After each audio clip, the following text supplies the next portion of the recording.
Histoire d'en dire plus. Moins 40. C'est le Nord.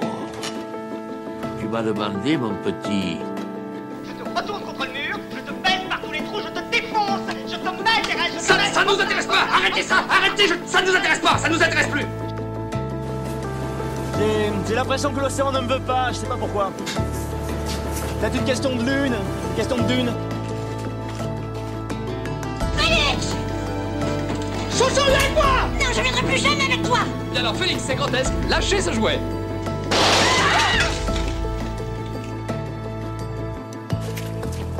Ça va être tout noir! Ça va être tout noir! Ça va être tout noir! Enfin, le dernier mot. Vous, au moins, vous ne risquez pas d'être un légume, puisque même un artichaut a du cœur.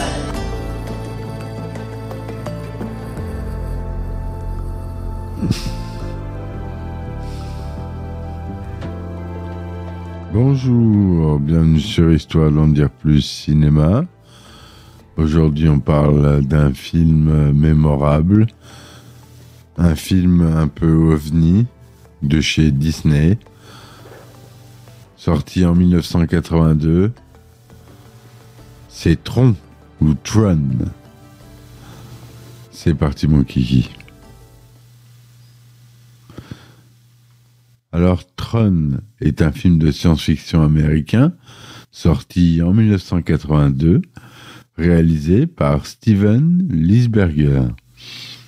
Le film met en vedette Jeff Bridges dans le rôle de Kevin Flynn, un concepteur de jeux vidéo qui se retrouve piégé à l'intérieur d'un ordinateur après avoir découvert que son ancien patron a volé ses créations. À l'intérieur du monde virtuel, Flynn doit affronter des programmes malveillants et combattre pour sa liberté, tout en essayant de rentrer chez lui. Avec ses effets visuels révolutionnaires et son intrigue captivante, Tron est rapidement devenu un classique culte du cinéma. Dans cet article, nous allons explorer les différents aspects du film, y compris son histoire, ses personnages, sa musique, ses thèmes et son héritage culturel. L'histoire de Tron commence avec Kevin Flynn, joué par Jeff Bridges, un concepteur de jeux vidéo talentueux qui travaille pour la société Encom. Cependant, il est frustré car son ancien patron, Ed Dillinger, qui est joué par David Warner, a pris crédit pour ses idées et est maintenant président de la société. Après une tentative infructueuse de pirater le système informatique d'Encom pour prouver qu'il est le véritable créateur des jeux, Flynn est expulsé de l'entreprise. Quelques temps plus tard, Flynn ouvre une salle d'arcade où il passe son temps libre à perfectionner ses jeux vidéo. Il devient ami avec Laura Baines, qui est jouée par Cindy Morgan, et Alan Bradley, qui est joué par Bruce Boxleitner, deux employés d'Encom qui travaillent sur un projet top secret appelé Tron. Ce programme permet aux utilisateurs de s'immerger complètement dans le monde numérique, et lorsqu'ils apprennent que Dillinger utilise Tron pour espionner leurs recherches, ils demandent à Flynn de les aider à trouver des preuves contre lui. Flynn accepte et tente de nouveau de pirater le système informatique d'Encom depuis la salle d'arcade. Pendant ce temps, Dillinger envoie son programme de sécurité Maître Contrôle Principal, ou MCP, pour éliminer toute menace potentielle. MCP capture Flynn et le téléporte dans le monde numérique d'Encom, où il sera forcé de participer à des courses de disques et des batailles contre des programmes hostiles contrôlés par Dillinger. Dans ce nouvel univers, Flynn fait équipe avec Tron, qui est joué par Bruce Boxleitner, un guerrier juste et courageux qui partage son désir de vaincre MCP et de rétablir l'ordre au sein du système. Ensemble, ils doivent naviguer dans ce monde dangereux, rempli de défis imprévus et de pièges tendus par Sark, David Warner, le bras droit du MCP. Au cours de leur voyage, Flynn et Tron recrutent d'autres programmes pour les rejoindre dans leur combat, notamment Ram, qui est joué par Don Shore, et Yori, qui est joué par Cindy Morgan une fois encore. Après plusieurs batailles difficiles, Flynn et ses alliés atteignent finalement le cœur de l'ordinateur central, où réside le MCP. Ils parviennent à déjouer ses plans grâce à l'aide de Dumont, joué par Barnard Hughes, un programme sage mais faible qui avait été corrompu par MCP. Une fois libéré de son emprise, Dumont restaure les souvenirs supprimés de Flynn, prouvant ainsi qu'il était bien le véritable créateur des jeux vidéo d'Encom. Grâce à ses preuves irréfutables, Dillinger est démis de ses fonctions et Flynn reprend sa place légitime au sein de l'entreprise. Le protagoniste principal de Tron est Kevin Flynn, interprété par Jeff Bridges. Flynn est un génie inventif et passionné qui croit profondément à l'importance de la créativité et de l'innovation.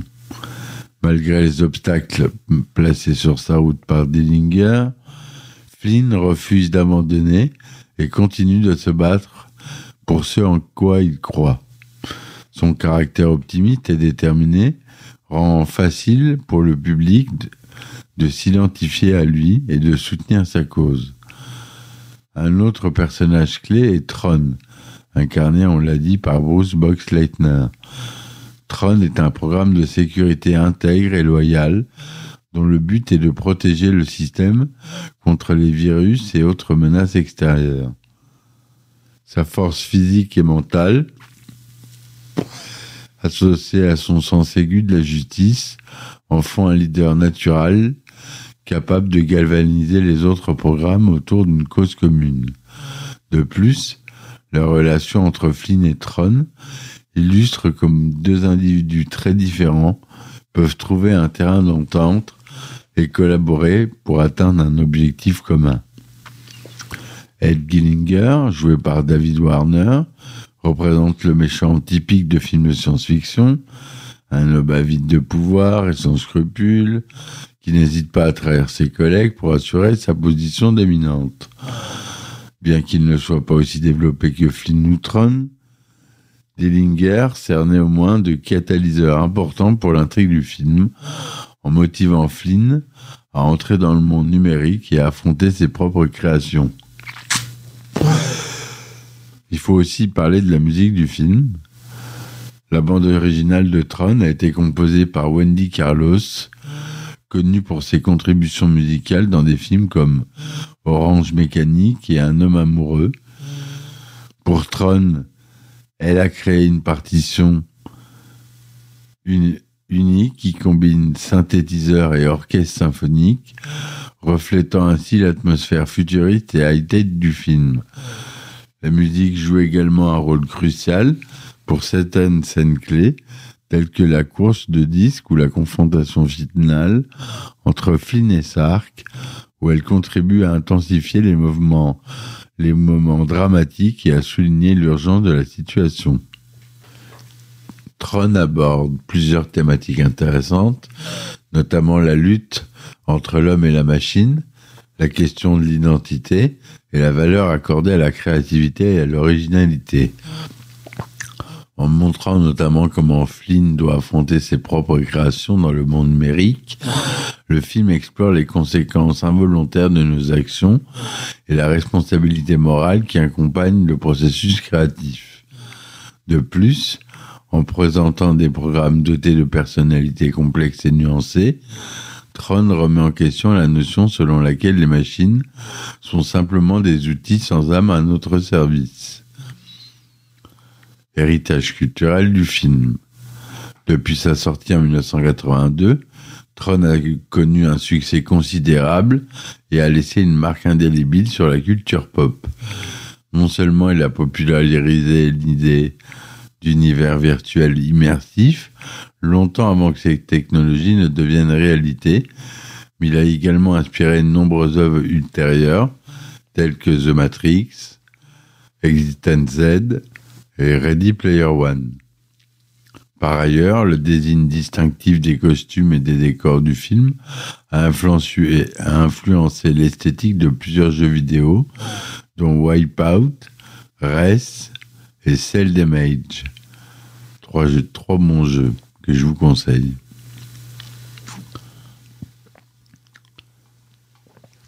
Afin de matérialiser l'univers fantastique imaginé par Lisberger, les studios Disney et Lisberger firent appel à une pléiade d'ingénieurs et d'artistes spécialisés dans l'infographie et l'animation traditionnelle. Le défi consistait non seulement à créer des images convaincantes et fluides, mais également à élaborer un pipeline de production adapté aux besoins spécifiques du film. Parmi les technologies novatrices développées pour Tron figurent le procédé de rotation et de balayage, le backlighting et le système d'incrustation chromatique, le blue screen. Vous voyez les écrans verts et bleus qu'on voit maintenant dans les making-of, ça vient de ce film. Le premier permettait de superposer des graphismes générés par ordinateur sur des acteurs filmés en direct, tandis que le second facilitait le masquage des arrière-plans verts ou bleus afin d'intégrer des éléments numériques dans des séquences de live action. Ces techniques permirent aux artistes de mélanger harmonieusement les mondes réels et virtuels, offrant ainsi une expérience visuelle unique et immersive. Outre ces avancées majeures, Tron requit également le développement de nouveaux logiciels capables de gérer de vastes quantités de données nécessaires à la production d'images 3D sophistiquées. Les animateurs utilisèrent notamment le programme Computer Animation Production System, CAPS, conçu par Digital Production. Si vous voulez en savoir plus sur cette boîte, je vous conseille de regarder les vidéos de notre ami Gorkab sur YouTube, GORKAB, qui montre tous les effets spéciaux depuis le début jusqu'à nos jours. Très bonne chaîne YouTube, voilà. Et qui permet de simplifier et d'accélérer considérablement le processus de création.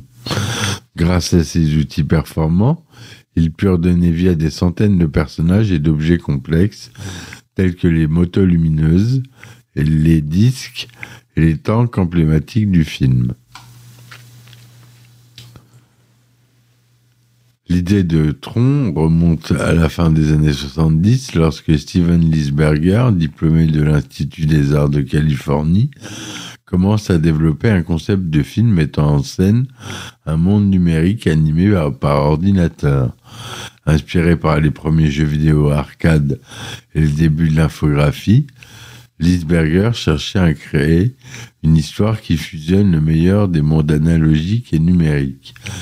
Il imagina donc un univers où les humains et les programmes informatiques coexisteraient et interagiraient dans un même espace.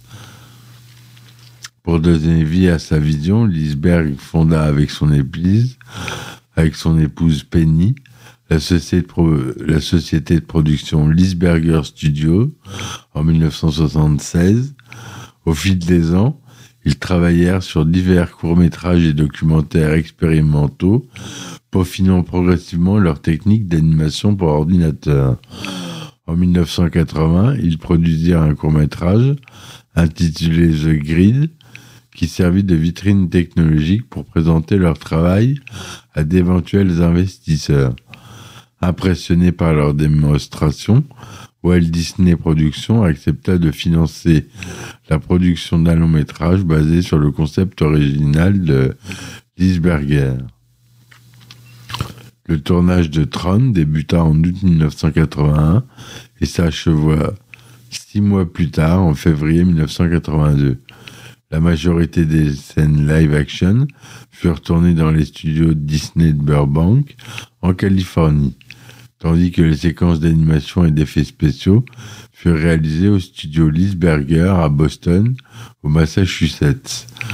Pour préparer les comédiens aux performances exigeantes requises pour le scénario, Steven Lisberger fit construire une maquette grandeur nature de l'arène de la course de disques où se déroulaient certains passages les plus spectaculaires du film. Cette installation permit aux acteurs de s'habituer aux mouvements rapides et synchronisés nécessaires pour interpréter correctement dans leur rôle dans ce cadre inhabituel. Une fois le tournage terminé, les équipes de post-production entamèrent un long processus de montage, de composition, appelé maintenant compositing, et d'ajustement des effets visuels. Compte tenu de la complexité du projet, cette phase fut particulièrement laborieuse et nécessita l'intervention de dizaines d'artistes et de techniciens qualifiés. Finalement, après plusieurs mois de travail acharné, la version finale de Tron put être assemblée et mixée, aboutissant à un résultat à la hauteur des attentes initiales de Lisberger et son équipe. La sortie du film.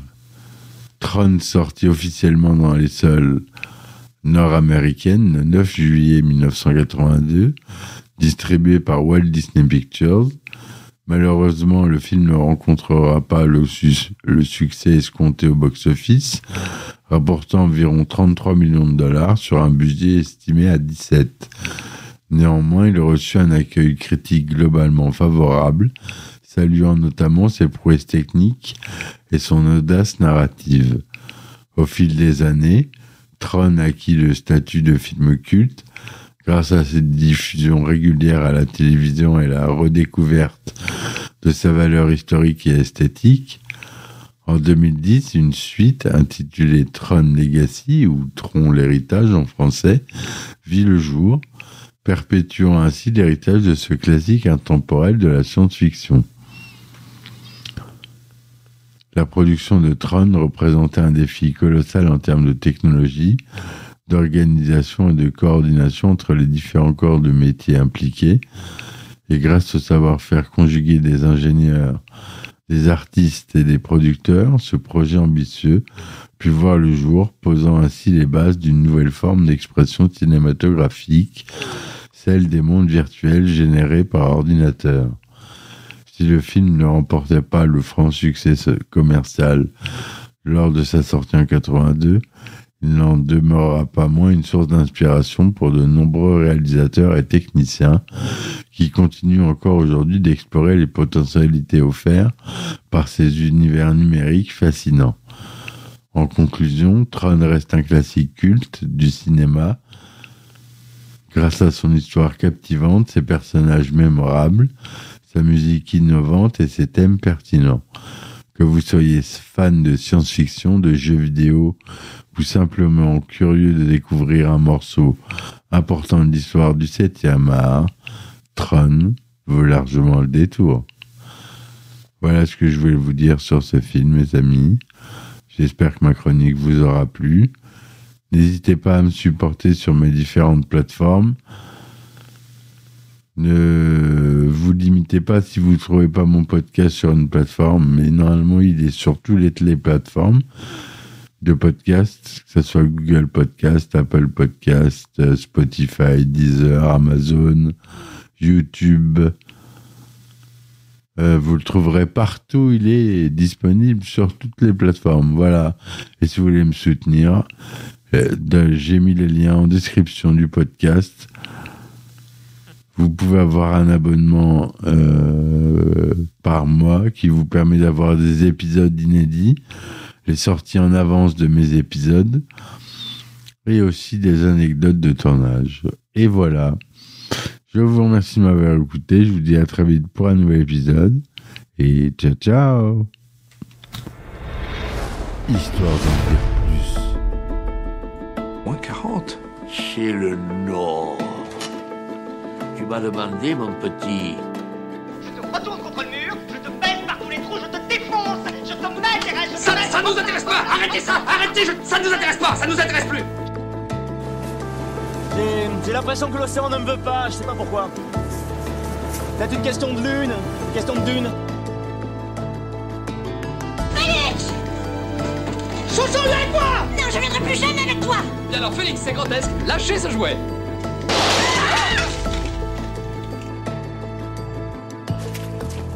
Ça va être tout noir. Ça va être tout noir. Ça va être tout noir.